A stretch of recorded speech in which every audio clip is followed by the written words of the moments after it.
Welcome back to Boys and Ghouls Film Review, folks. I'm your host, Sarah Stephenson. It's my co-host, Mike Stephenson. Hi, guys. And tonight we'll be reviewing the Titanic 2 that was released in 2010. And just so you guys know, this is not a sequel to the John Carpenter and James Cameron's version of Titanic, or the other one we reviewed the other day, either. When was James Cameron one made? 1997. 1997. Now, the one we did on the previous podcast, that was done before James Cameron. Yes. And this is not a sequel. Yeah. Actually, it's been referred to as a mockbuster. Yeah, see, so you guys are aware, there is a real Titanic out there named Titanic 2. And so this is sort of Don't go on it, folks. just based off the idea of the Titanic 2 boat itself. Well, what I was going to say is, Go on. this movie is a mockbuster. You know, like mockumentaries and different things? Well, this one here is taking the piss out of the original storyline. Yeah. Okay. Now, what is that? There's still icebergs in it, but they've actually brought in global warming and a tsunami, which is forcing a big body of water carrying icebergs towards the boat. Yeah. Interesting thing is... Interesting change of thing, but same sort of crap. I mean, same sort of storyline. And interesting thing, guys. In this one, it has... Well, not this. It does refer back to the original Titanic, the one back in 1912. Well, yeah, this is supposed to be 100-year anniversary of the sinking of the Titanic. Their maiden voyage is 100 years later or something. Yes, and this movie takes place, or the story itself, I should say, takes place in April 2012. Which so, is in other words, later. Sort of like an anniversary, if you will. Yeah, and on the same date and the same route, but back to front, leaving America New York to go back to England. Yeah, so back to front, but same sort of thing. Maiden voyage. This boat is fantastic. Nothing going to sink this boat, and even if we have a problem, we've got things set up really, really good. Guess what?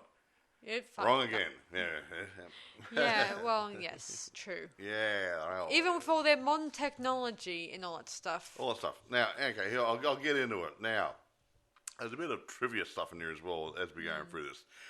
Now, produced by David Michael Latt, L-A-T-T, directed by This is going to be interesting. Shane Van Dyke. Written by Shane Van Dyke, Dyke. and he also had the leading role in the movie. Who says you can't do it all, Yeah. folks? Now, do you want to tell them who Shane Van Dyke is? Shane Van Dyke is the grandson to Dick Van Dyke. Yeah. As you may know, he's the guy who did Mary Poppins, Chitty Chitty Bang Bang, and what's that that mystery show we were talking about? Diagnosis Murder. Yeah. And 7 seasons of that, was it? 7? And as you guys may or may not be aware, he's still alive to this day. Yeah, he's 90-something. Hey, good one. Yeah. True.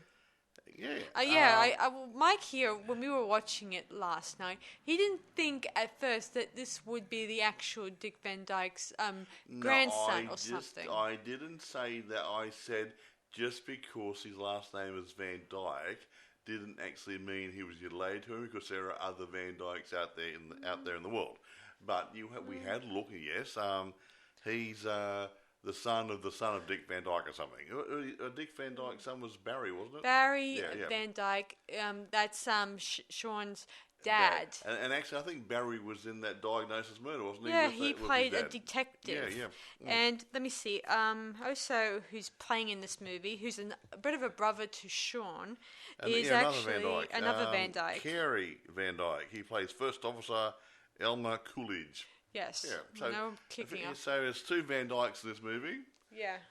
Not that makes it any better or any worse for having a Van Dyke in it. Yeah. Nothing wrong with Dick. Yeah. I like Dick. I guess there's nothing wrong. In other words, there's nothing wrong with casting yourself in the in role your own movie. in your own movie. If I wrote a script, I wouldn't put me in the movie. I'd put me in a body bag in the movie. Anyway, there's nothing wrong with that, provided that he can act. He carried the role reasonably good. he played it, and he made sure that he got killed off at the right time. Oh, he died. Oh, shame. Anyway. Well, there's nothing wrong with killing off the character here. Well, a lot of sympathy sort of stuff. Sympathy. Anyway, I won't go through all the cast. I'll just mention 3 or 4 of them. Shane Van Dyke, he plays Hayden Walsh, the ship's owner and designer. A bit like Mr. Ismay was in the original Titanic story, where he was the owner of a White Star and blah, blah, blah, blah, and blah. you know what happened then. But he didn't actually design it. So. Anyway, okay, he plays that. So, and he's up himself. Up himself, millionaire kid, you know. Now, Marie Westbrook, she is a nurse on the boat and a sort of an ex-love interest of Shane, Hayden Walsh. Hayden. And she's a nurse, like I said, and he's one of his ex-love interests, but they do rekindle the flame during the movie. Yes. Bruce Stephenson plays Captain James Main, which is Amy Main's daddy, who works for the Coast Guard or something or other. Yeah. Yeah, US Coast Guard. From what I've read about him, Bruce, he's been doing a lot of awesome, interesting movies, including, I think one of the most memorable one I could think of is Willard from the horror original, movie. That wasn't the original Willard? Yeah, the movie? original. Yeah. But he also made an appearance in the newer version and made a cameo appearance in the sequel, Ben, obviously.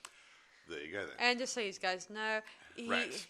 That deals with rats and a crazy, psychotic young man who sees them as his best friends. Oh, I got lizards out the back I talk to.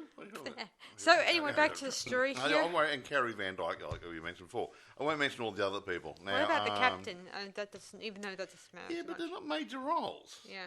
He's standing there going, I'm driving the boat. He's not a major role in this one, okay? No, but he does. He's not doing anything major in this movie. He hardly has a speaking role in it. Yeah, except leave it alone. Okay, I will leave it alone. Anyway, there's not much to cover here, is there, Mike?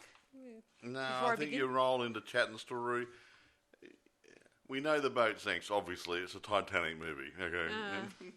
Okay, so the story begins with a man who happens to be on surfing near Greenland or whatever.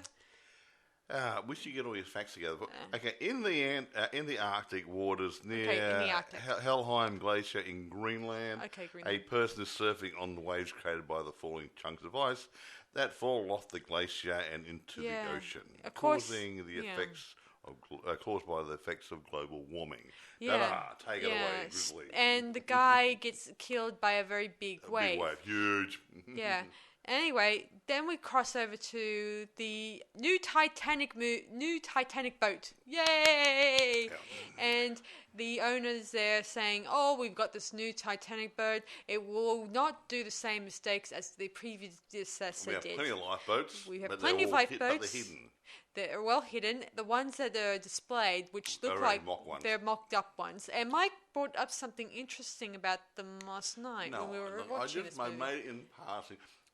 I'm not a troll, but the boat they filmed on is an existing boat.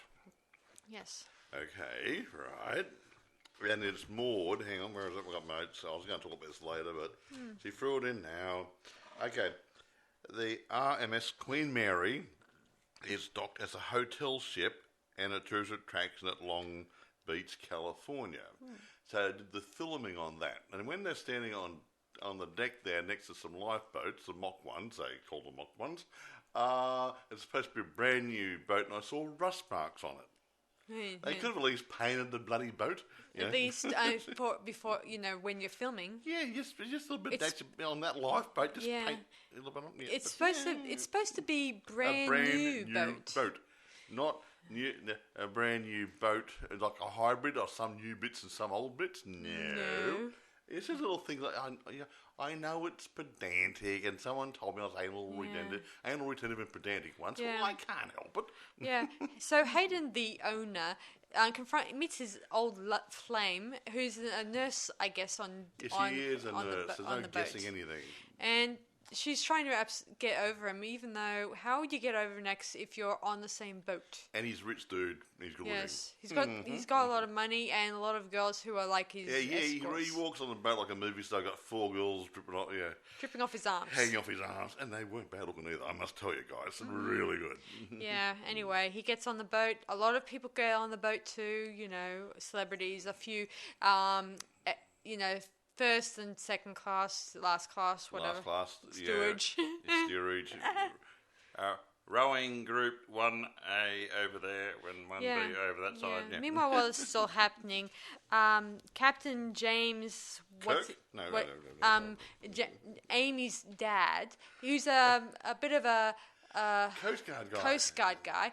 who decides he gets alerted by a person who's studying the a glaciologist. I think that's right now. Yeah, who's studying the ice at Greenland, and she tells him the bad news. Big chunks are starting to fall off it now, not next week or next month. Now, and a tidal wave stroke tsunami is going to be heading their way very, very shortly. Yeah, they warn every boat and and possibly other types of sea-related things in the area. So anyway, he flies up to see her. Yeah. Anyway, he tries to phone his daughter, telling her the bad news, but she's not near her phone at this time. Although they do warn the boat, the Titanic, telling them the bad news that we're going to experience a huge tidal wave / tsunami shortly, and if you don't get out of the way of it, the whole boat is going to capsize. Splash. Yes, and this is not the only wave they have to avoid. There's going to be a second wave that will destroy the Titanic and send it down to the bottom like its predecessor. I don't know about that yet. But that comes much later when they're on the actual iceberg, which reminds me, I was telling Mike yesterday, that when they were on the actual Greenland, it looked a bit kind of funny. Like there was something wrong with it. There was a bit of mixed layers, but there was no flakes of frost hitting their bodies or their It was clothes. layered and green screened a little bit, obviously. So when they're breathing, they didn't have frost coming off their breaths, and they weren't getting any snow on their clothes. Okay. I know, but I imagine when you go to frosty countries, I never went to America or Greenland or any frosted place in my life, but I know for a fact that clothing doesn't stay dry in those parts. It gets wet from the snow, yes. Anyway, you get snowflakes on your clothes. Yeah. And you get hoary breath. Yeah, Yeah.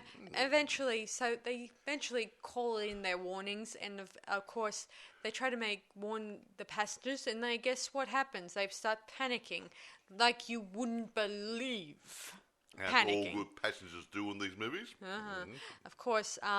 Then the first wave comes, and it really shakes everyone up and causes a few people injuries, and the first officer suggests to Hayden, the owner, to get on his helicopter and get out of there. But he looks back at the injured people, and he suggests take these people and get them off there. Get as many of the injured people onto the helicopter and take them. You'd stay on the boat. Yeah. What a nice man. Yeah, I guess he didn't want to become the next Bruce Esme and cause a bit of upset that he decided to jump ship. Like with all the other rats.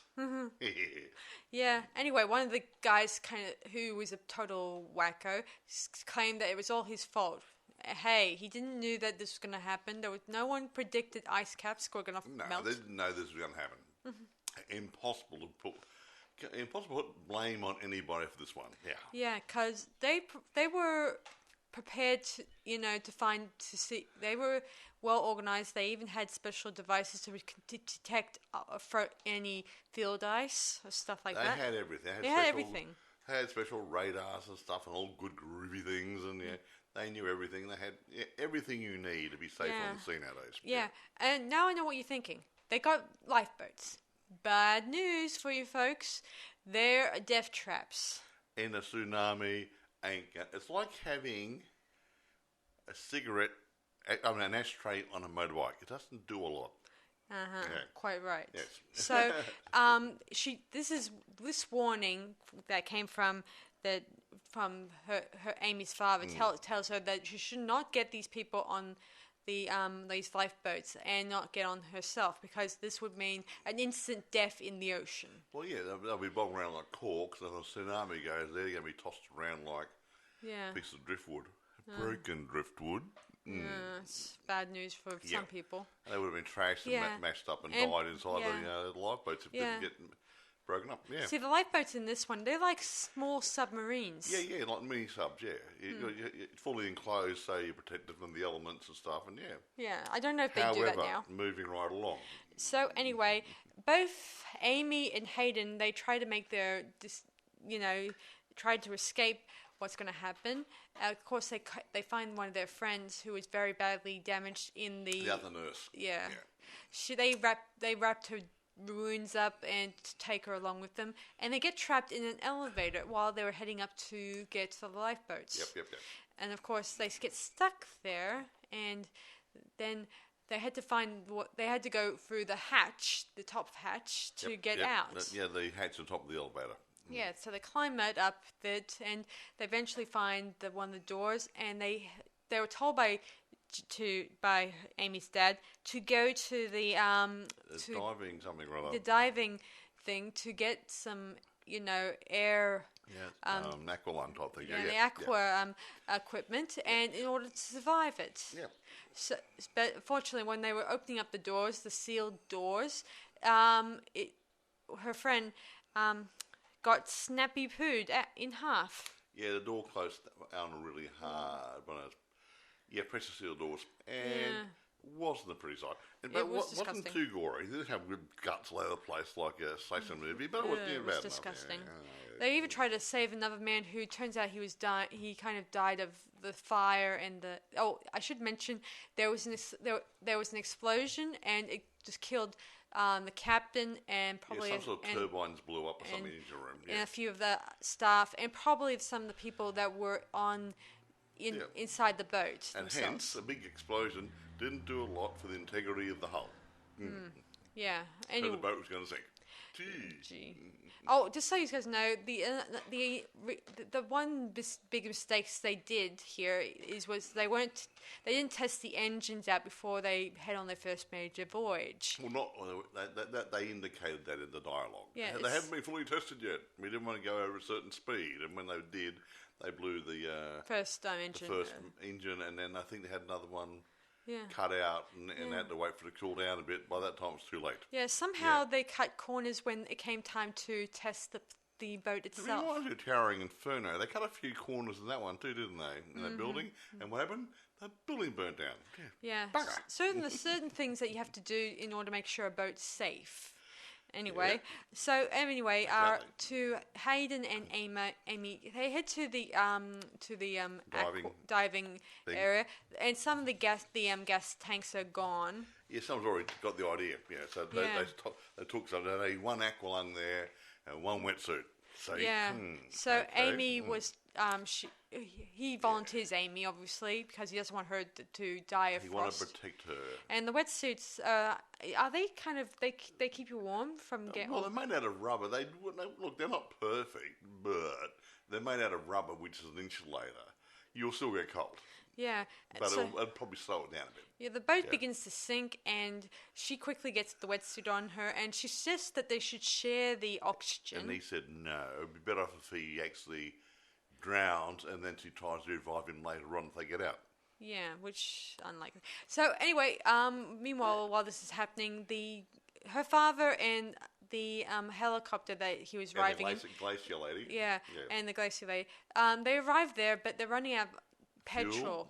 And the aviation fuel in the helicopter. Yeah. Soon enough, the next tidal wave hits, and it wipes out both the life rafts and whoever else is on the boat, except for... Didn't they flip the boat over? Yeah, flip the boat over. A bit like Poseidon Adventure, folks. Hey, actually, we might do that one day. We will. The original one, not the original. Yeah, we will. Well, I promise you guys I will definitely review that one. We won't do it next time. We'll give the boats a miss for a couple of weeks. I'll give it a miss for, say, a couple of weeks before I get into boat. that one. So, actually, because we want to do that...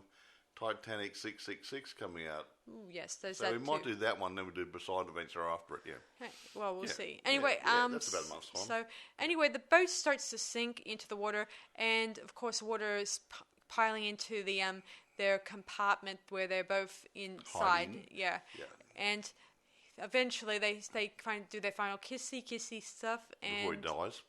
yeah. And Anyway. so anyway, her father dives under the water. He gets a wetsuit, and he. He got a long rope on him so he can find his way back, Yeah. obviously. Yeah. Anyway, while he's doing this, the helicopter pilot tells the lady, the ice expert, that to get out and get into a life raft, and because they're running out of petrol, and very soon his helicopter's gonna crash. And it did. Yes. So she jumped out, got the life raft, and the helicopter went and crashed into the sea. Yeah. Yes. Anyway, He saved the lady. So the dad swims. Don't know how many miles, obviously. He was inside the boat. Well, he had to swim a couple till he gets It wasn't several miles long. Okay. He then goes inside it, and then he does find where they're located because there's a special device that's attached to her wetsuit. Yeah, it's a what do you call it? It's like an EPIRB, yeah, it's like the boats, you want to go off the water, yeah. So people can find you. So he uses it a bit like a GPS underwater. How's that? Yeah. Anyway, soon enough, he does locate her, and they take Hayden and her back to the surface. She tries to revive him, but with no avail. He's been dead too long, and his core temperature gone down too far. That ain't gonna happen. Yeah, she embraces her dad, and then we hear the helicopters in the distance, ready to pick them up. Yeah. The end. Yeah, he faded too black. Actually, getting back to that bit where he was dead and drowned. Yes. If they had a medical facility there and had adrenaline, maybe a shot of adrenaline straight into his heart might have kickstarted him. Maybe. Don't know.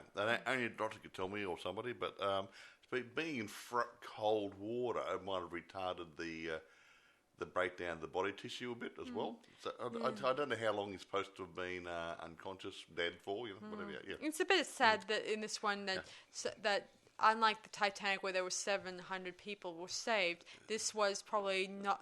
They probably saved about 7. They would have probably saved about 7 people. Including they dropped a few zeros off, didn't they, including folks? the people who were put on the helicopter by Hayden. Well, I just said that. 7 people, those ones and her. Yeah. She was the only one who came off the boat when it sank, who lived. The other one's on the helicopter. That's what I just said. Yeah, and all the ones that were in the lifeboat / they were trashed. Yeah, they were probably would have been destroyed and they would have been survivors. trashed around. Neither of the little lifeboaty pod things survived. They would have been smashed around inside and broken every bone in their body probably. Yeah. And gone to parts unknown because who knows whether the tsunami would have taken them. Yes, as I was saying before, that the Titanic 2 is a real boat, and according to this, the ship launch date was set for 2016, then 2018, then 2020. That's a new one that Clive Palmer, I've read up on it. It'll probably never get off the ground. Clive Palmer is full of crap most of the time. He talks about it. He talks about many things, and things never get off the ground. Yeah, see, Blue Star Line states in a press release dating September 2018, the construction would resume, but the company's website hasn't been updated for a long time. I mean, it's dead in the water, just like the friggin' boat. Yeah, who knows what went down, And look, anything to do with Clive Palmer is like a fairy tale. He says he has all these great ideas and dreams. He says, I'm going to do this, and then he goes quiet. Meaning dead in the water. And nothing happens. Then a couple of years later, he says something else. I'm going to do this, and nothing happens. And a couple of years later, that's what he's like. He's an Australian politician, an idiot. I'm sorry, I don't want to get onto politics here, but he does it. So this boat will never get made. Yeah, I believe you. I just want to. And another point too. I'm not knocking the cruising sort of ships, cruise ships industry, but a boat like that, all right? Right. A dirty, great big boat would take so many thousands of people, and it'll take about 900 staff, whatever, just like the original one, whatever, to run it and serve all the people. Would probably cost a fortune to be a passenger on, and the average person won't be able to afford it. Yeah, I suppose. So who's going to go on the boat? Most of these people who can afford it would probably like to fly the destinations and get there a lot faster. True. So if he ever does make it, it's going to be a white elephant. Again, up in the scrapyard, same as or just in a museum piece. Anyway. Yeah, anyway, guys, this movie does make me think of the Poseidon Adventure because of the huge wave. Yeah, a big tsunami wave thingy. Now, actually, I'm not real sure. Maybe you guys out there can help me. You might come back to Sarah on this.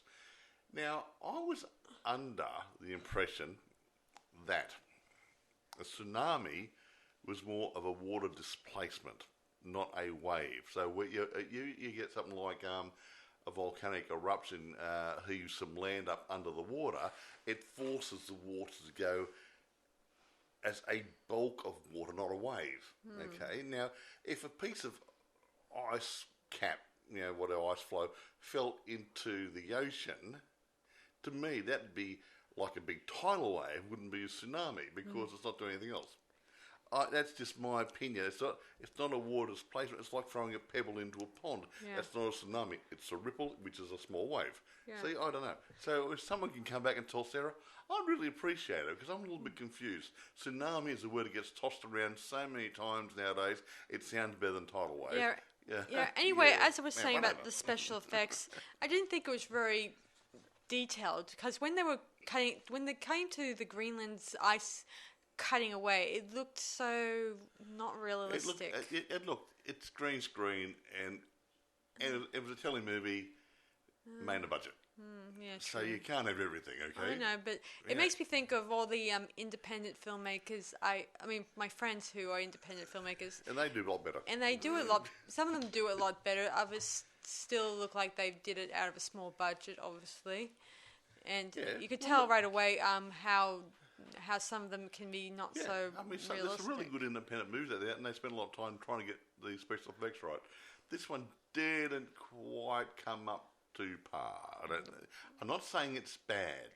Me neither. But there's a couple of weak points in the special effects. Yeah, I mean, I was hoping when they made this movie, I thought maybe there might be character development. I mean, apart from our two leading characters, I would have loved it if there were some other characters we could follow around in this movie, aside from the dad. But the point, it was just two stories, the dad and the daughter and her boyfriend, pretty much. And it did get, the storyline was a little bit boring after a while because nothing was really happening. Yes, the boat's going to sink, people are going to die, people are going to drown, yada, yada, yada. Nothing much was happening. It's all predictable. So that's where it sort of fell a little bit short. They could have had a bit more character development and things. And maybe a little bit more.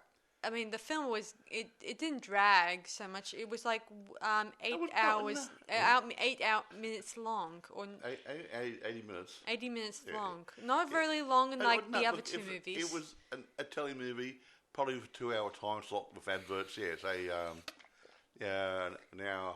An hour and a half each, an hour and 40 minutes, whatever. And if you look at the original Titanic, the James Cameron one, that was 2 hours long, and this one was very, very short and cut to the. But telly movies are usually made to a time factor fit into a slot. I know. 2 hours time slot, and they'll say, okay, an hour and 20 minutes filming.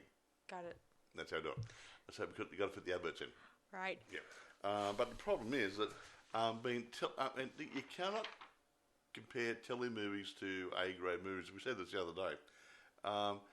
Different budgets, different production techniques, everything else, and they've got more constraints on telly movie in many cases. Yeah. Also, when I was watching this movie, I thought when the captain, even though he's not important in this movie, he started acting just like Captain Smith in the other two movies. Like, my boat's going to sink. I am stunned. Yeah, I'm stunned, traumatized. I just effing up. I've had a couple. Yeah, meaning he was just struck. He was inside. He was all struck. He was inside the control room, just like Captain Smith did when in his final. Not the control room. Okay, the bridge, and it's exactly like what Captain Smith was in the original Titanic movie. He went back to the bridge and stood there, and crikey, total disbelief. Went down for ship, and this guy did pretty much the same thing, but he got blown up first. So yeah, boom. Boom. When the turbines blew up or something, rather, Anyway, I don't want to talk too much about this. There's not much to say. Telemovies don't give you much to talk about. Yeah. It is what it is. It's not a bad movie. Yeah. Now, we did find some interesting reception parts to it, even though the reception was not really good either when you think about it. I'm not going to get into critiques because a lot of telemovies don't get a good rating from the critics because they're trying to compare them to A-grade movies going through the cinemas. Right. And they always bag them. So I'm not even going to bother mentioning the reception because... And who have you got? You've got all these really fantastic, wonderful people who I've never even heard of. Sure. Yeah, go on. One crowd on the website, thecriticalcritics.com. Never heard of them. Me neither. Dread Central I've heard of. You know, me too. I've heard of them. Yeah. They've been. I've seen their site. And Rotten Tomatoes. They're the only ones who comment on it now. The critical critics sound like, hey, we're going to pick it apart. Dread Central, I think they pick it apart. And Rotten Tomatoes is up to a couple of votes. It had 2 reviews. Yeah, even some of the reception compared it to the Poseidon Adventure, as we pointed out. And actually, Rotten Tomatoes didn't even have the approval rating on it. Mm-hmm. So you can't go by these things all the time. These aggregators and these critics, they don't really work. The only real way to evaluate a movie is to actually have a look at it. Yeah. I got to admit though, when at the beginning, the first act of it before the Titanic hit, I wish that there was more character development there. Like maybe. Meet the other people who just happen to be on the boat and what they hope to do, what they plan on doing on the boat. Whatever, maybe even another love interest couple. Whatever, some storylines. There wasn't enough storylines going on. It was like, the boat's going to think, okay, it's more about the Coast Guard guy and his daughter. That's the difference between this Titanic movie and to the other ones. Well, it's different not to have the same stuff churned out. Oh, look, let's have a love story. Oh, look at Leonardo DiCaprio and what's we call it, Kate Winslet. I mean, it's been done. And look at the 1996 one where it had say several stories running through it. While we may have been focused on let me see if a few of the people that were interacting with the characters as much as possible. It came off as a good story, even though it's not about that one. It's about this one, obviously. We're talking about this one, yes. And this is a good movie, but it could have been better. I agree. Yeah. I just wish there were more interactions. I mean, there was a bit of interactions between the captain and his first officer, where they were talking about increasing speed on, that sort of stuff, because they didn't bother to do this sort of thing as a general rule if you were testing out boats. We're not going to. We said that initially, didn't he? Yeah. They also said at the beginning they didn't bother doing special tests to make sure the boat will be fully functional. Yeah, it should be right. It's not good enough, is it? You always do a test to make sure get rid of the little squeaks and rattles and everything. Yeah, those tests are there for a reason. Bloody good reason. To avoid another disaster. And 100 years difference. Actually, we did mention it the other day, but we'll mention it again. There is that one coming out in this week. Called Titanic. This month. This month, on the 14th or 15th. The 15th of April. Yeah, this week. Okay. And Titanic 666. Now, that's being released on the anniversary date, 110 years after the sinking of the original one. So interesting. It is. And it's going to be a horror movie. I cannot wait to see it. The trailer looks pretty interesting thing is, guys, as I said before in my last podcast, this Titanic in Titanic 666, it's called Titanic 3. The boat itself, I mean. Three which could indicate, even though it's not a sequel to this movie, it's a bit of a, tribute to the original movie. Which makes you wonder, maybe there's a bit of, I don't know. Whatever. It doesn't matter to me. I mean, it doesn't matter. I don't care. I mean, maybe this latest movie, they didn't want any connections to the Titanic, the one Chris Palmer is building. I don't know. Clive Palmer. Okay, Clive Palmer. Sorry, guys. I got the wrong name. And Clive Palmer is thinking he's building it. Yeah. He hasn't done anything yet. Yeah. He hasn't even bought any rivets. He hasn't done anything. He hasn't done squatto. Yeah. He's talked about it. He wants to build it exactly the same style on the inside. Yeah. The same luxurious old opulence of 100 years ago, that sort of stuff. Yeah. He wants to make it just like it. Yeah, it's just, it does beg a lot of questions why this, in Titanic 666, why they're calling it Titanic 3. Because maybe it's going to be called something else, something Titanic 2 or whatever, or which kind of something else. Kind of makes you wonder that.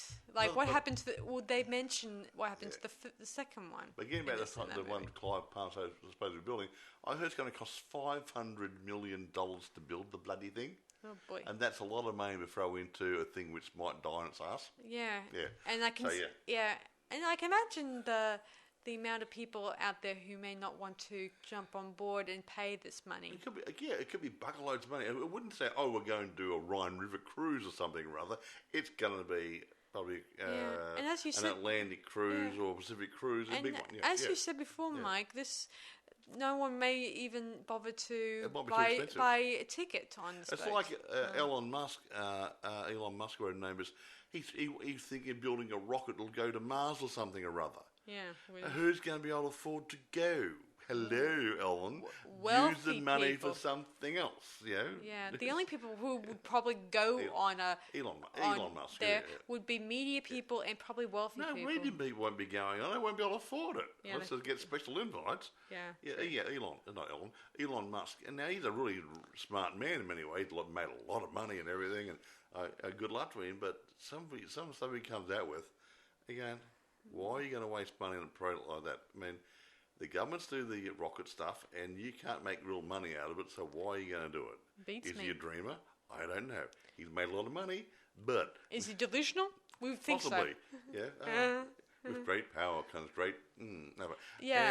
Anyway, is this movie on DVD or... All good groovy stuff. Now, I'm going to give you a caution here. Okay, caution, guys. If you search for this movie on eBay or Amazon or somewhere else, you have to put the name in correctly, otherwise you will not find it. That's true, guys. No, you're missing one saying. Titanic is Titanic, obviously. All right? You cannot put the number 2 after it, the numeral. You have to put the Roman numerals, the 2 I's, Titanic II, or I for 3, or IV for 4, that sort of stuff. Yeah. You can't put number 2 because it won't find it. That's funny. So it's Titanic II, like the old Roman numerals. Okay. Now you put Titanic II and maybe the year, the 2010, whatever. You'll find it on eBay and Amazon and whatever other platform. But if you put in a 2, you'll end up probably finding James Cameron's. Good point, guys. And that's because it comes up, it comes up as a Titanic 2 DVD set or something or other. That sort of stuff. So, Titanic II Roman numerals. Yes. Yeah. Again, guys, as I said before, this is not a sequel to James Cameron's one. Nothing to do with it. It has nothing to do with it, and just it's a mockbuster. It's a mockbuster, and it's just its own standalone type movie. Yeah. Nothing to do with the original. Yep, and it's really funny. What's that? The director and the writer went down for ship. Sorry. Don't be rude. No. I don't have anything against Sean, but I don't like to diss his family. His Shane. Okay, Shane. Sorry. He's not Sean. I don't know why, okay? He's not a sheep, Sean the sheep. Anyway, as I was saying... Shaun of the Dead? No. Anyway, as I was saying, I don't diss him or his family, so I don't want to say anything nasty about him. It's just a crappy movie. No. It's a good movie. It could have been better. Yeah. It's not... So getting on to that, I'm going to give it an 8. Yeah. I'm going to give it an 8.5, guys. I mean, if the CGI was a little bit better, I could make it a lot higher. But that could have been a budget constraint. If there was more character development with other characters in this production, I could give it. I'll rate it higher. but unfortunately, it's as Mike says here that it just died. A couple of things were lacking. There were some things that were lacking. There was not. It would have been great if there was more people interacting with more people. You look at the James Cameron one. Mm-hmm. It had the old bird. Yes. Coming on, and the guys in the salvage crew at the beginning of the movie.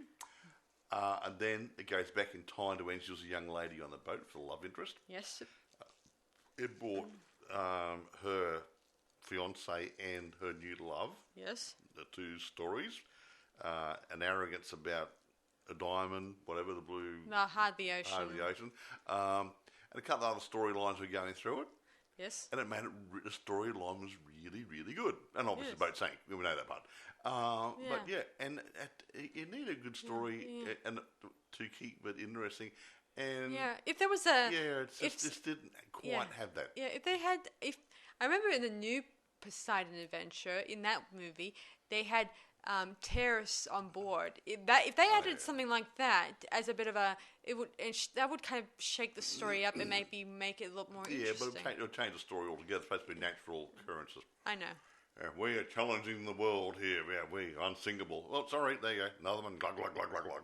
Yeah. I wouldn't be surprised. This one would be hard to get off the. Well, they probably would find. It won't be so many divers under the water. No, the point is, it doesn't matter where it's sunk. It's a fictional story. Okay? I know it is.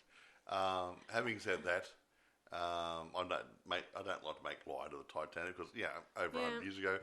100 years ago, these people did die, and it's pretty sad. It is sad. Yeah. I mean, so many people's lives were taken away. Yeah, they say 700 odd people, and about 1,500 people died or something or other. Yeah, that's a lot. It is a lot, and I almost wish that if things were different, they could have saved. They could have saved more. If only the even if they saved half the people, that would have been another, say, 500 or 600 people. It would have been better, but no. Yeah, but everyone was, at the time, didn't believe that they were in much danger. This boat won't sink? Not even God could sink this boat. I mean... Wrong again. No one really took it serious that they were in very much danger. Nah. Dickheads. Anyway, so this movie, I'll let you guys be the judge on what you guys think of this movie. Yeah. As we've often said in the past tense, we want you to decide on whether it's a good one or not. We're only a guide. I mean, and like I said, we would not... Okay, if it's a really, really, really, really, really, really, really, really bad movie, we really, really, really, really, really, really, really, really wouldn't watch it and review it. And so we only review movies that we think are watchable, generally. Whatever grade they are, whether medium to great. Anything below medium, we're going, well, do we, you don't? Nah, won't waste our time because no one's going to watch anyway. Yes, the whole point of this podcast is letting you guys decide what to watch. And there's some movies we're trying to bring in. Now, okay, we haven't done any of the old classic movies for a while, which we might get back into. But things are flying under the radar for some of the younger people who will probably miss them. It's just a lot of people have contacted me saying you should do more newer stuff these days. Yeah, but we're doing newer stuff. But are we going to do straight off the shelf out in the theatre now, or do a mixture like we wanted to do? Anything in the past 100 years, especially things which have been missed by people. That's true. So, we want to cover everything, classic movies as well as new releases. So, yes. We do new releases, and newish releases in the past, say, 4 or 5 years, but we like to do classic movies as well, or things which are really, really interesting. Again, if you're a young person about 20 years old listening to the podcast here, and the movie was made 50 years ago and it's really, really good, you might never have seen it. And we think it's really, really good, so just bring it to your attention. Yeah. All right. Anyway, that's about it for us tonight. I'm sorry this review it will be a bit shorter than night. Well, there's not much. These telly movies don't give you enough to play with. Yeah, because this movie was, as I said before, very straightforward. Mostly, it didn't have any no side stories. No side stories. Nothing. Yeah. So anyway. That's about it for us tonight. So I hope you guys enjoyed our latest podcast as per usual. And this is Sarah Stephenson. And Michael. Saying see you guys for our next podcast. Bye for now.